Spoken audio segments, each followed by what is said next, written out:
చద్దన్నం, probiotic curd rice, fermented rice ఎలా చేసుకోవాలో నేను చూపిస్తాను ఇవాళ.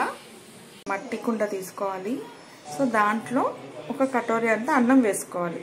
సో అన్నం కొంచెం మెత్తగా ఉండాలి. తర్వాత ఇందులో కొన్ని గోరువెచ్చని పాలు వేసుకోవాలి. సో పాలు అనేది ఈ అన్నం అంతా మునిగే అంతవరకు వేసుకోవాలి.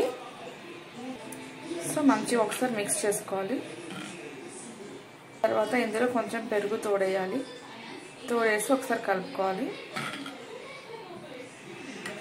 ఇలా కట్ చేసుకుని వేసుకోవాలి. అలానే ఇలా ఉల్లిపాయలు పొడవుగా కట్ చేసుకుని వేసుకోవాలి. ఇది ఏంటి అంటే రేపు మార్నింగ్ వరకు మనకి తోడుకుంటుంది. So fermented rice.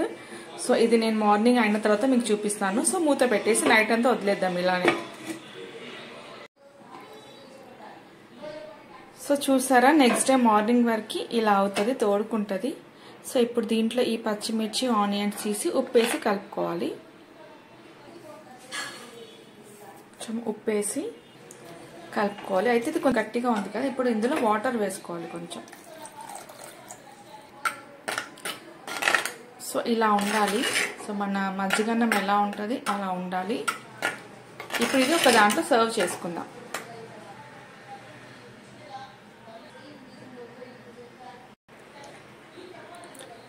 మీరు ఇలానే తినొచ్చు, లేకపోతే ఇంట్లో చింతకాయ ఆవకాయ పచ్చడి ఏదైనా ఉంటుంది కదా, అదన్నా వేసుకొని తినొచ్చు.